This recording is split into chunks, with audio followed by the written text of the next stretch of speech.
Bonjour à tous, une nouvelle interview des Little. Le gaspillage alimentaire est un réel problème dans notre société, un gaspillage de temps, d'argent et générateur de nombreux déchets. Alors comment trouver des solutions?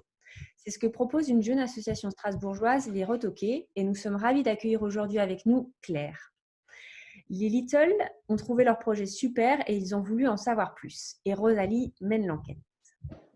Bonjour Claire. Est-ce que tu pourrais en somme nous résumer ton projet? Bonjour Rosalie. Notre association, les Retoqués et Conserveries de Strasbourg, elle s'est montée parce qu'on voulait faire notre part du travail pour lutter contre le gaspillage alimentaire. Et notre projet, c'est de récupérer les fruits et légumes moches et invendus des maraîchers dans un périmètre de 20 km autour de Strasbourg. Et avec tout ça, on transforme, on fait des confitures, des compotes, des chutneys ou encore d'autres recettes qu'on met dans des bocaux. Et ces bocaux-là, on veut les vendre en circuit court localement autour de Strasbourg. Et avec ça, on espère sensibiliser les gens, les consommateurs, mais aussi les maraîchers au gaspillage alimentaire et au fait que ça existe en dehors de notre assiette, ça existe aussi dès la production. Et comment vous avez eu l'idée de monter ce projet qui réutilise tous les produits invendus et tout? Le projet, il est né parce que notre présidente, elle a fait un cursus aussi de gestion des déchets. Et elle a rencontré la conserverie locale à Metz qui lui a donné l'idée de faire une conserverie sur Strasbourg. Donc, on est tous sensibles à la gestion des déchets, au zéro déchet, à l'action anti-plastique. Mais c'est vraiment l'idée de la conserverie de Metz qui a fait germer le projet sur Strasbourg. Comment s'est organisée en soi votre entreprise? On est donc une association, donc on a un but non lucratif. Mais comme on vend des choses, c'est un projet qu'on monte pour qu'il soit aussi pérenne qu'une entreprise en fait. Et du coup, on est soutenu par des partenaires qui nous forment en fait au monde de l'entrepreneuriat parce qu'on ne connaît rien. Et dans notre équipe, donc on est sept membres actifs à travailler. On est sept avec un travail aussi, donc ça veut dire que le temps pour l'association il est plutôt limité suivant les personnes. C'est une équipe qui est très diverse et on a tous des compétences qui sont particulières et ça enrichit vraiment le projet. Mais on a voulu un système de gouvernance partagée. Donc c'est tout le monde a son mot à dire et c'est comme ça qu'on fonctionne. Ok. Vous allez chercher les produits qui sont invalides par les magasins. Justement, la réaction des magasins, c'était comment? Genre, ils n'étaient pas contents, ils disaient que c'était du vol ou... On a choisi dès le départ en fait de pas reprendre les invendus des magasins.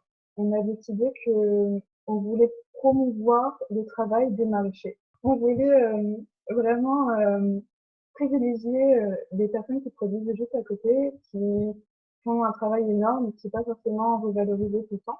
Là, on en est dans le projet. Pour le moment, on n'a approché que les grossistes, c'est-à-dire des personnes qui sont l'intermédiaire entre les maraîchers et les consommateurs. Donc, notre premier partenaire, c'est Coprotip, donc c'est un maraîcher bio et local sur Strasbourg. Et notre deuxième étape, c'est d'aller voir directement les maraîchers pour se présenter en fait et savoir quels sont leurs besoins et comment on peut les aider en fait. Parce que la surproduction chez les maraîchers, c'est pas de leur faute. Et quand tout à coup il a fait super chaud et qu'on se retrouve avec plein de fraises sur les bras, on prend des fraises parce qu'on fait des fraises en Alsace. Mais c'est un produit qui est fragile, qui se garde pas forcément longtemps. Ben, on ne peut pas forcément écouler tout le stock d'un coup. Pour certains, ils ont déjà trouvé des solutions pour certains fruits et légumes, mais pour beaucoup, ils n'ont pas forcément de solution, pas forcément de possibilité.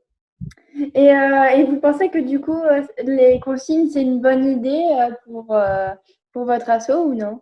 Ouais, on avait assez réfléchi dès le départ, au début consigne. Ça irait totalement dans la logique de réemploi et de zéro déchet qu'on a en fait. Et c'est vrai qu'on aimerait aussi acheter de seconde main. Donc ça veut dire après qu'on peut aussi employer nos bocaux pour que ce soit un moindre coût. Et de toute manière, comme on sait que la production de verre, c'est quand même, ça crée des déchets et les ressources sont pas illimitées pour créer du verre. C'est aussi quelque chose qui nous tient à cœur. Et en soi, votre association, ce serait quoi l'ampleur qu'elle prendrait?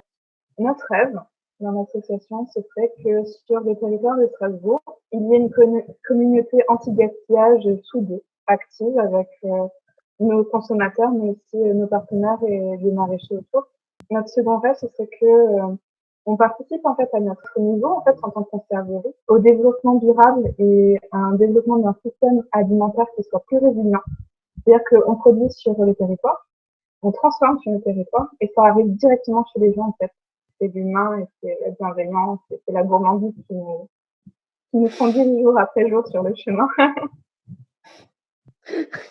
Bah, c'est bien alors une entreprise menée par la gourmandise. Moi j'aime beaucoup le projet. Hein. Et sinon, ce serait quoi votre message à faire passer par-dessus tout? On voudrait, mais ça, en fait, l'association, elle est quand même dans une ère qui est très engagée. Donc, nous, on s'engage sur beaucoup de choses. On fait attention à beaucoup de choses, et notamment à la planète. On a même un slogan qui est sauvons le monde, allez du mal à la fois. C'était une blague au départ, hein, mais du coup, c'est devenu notre slogan.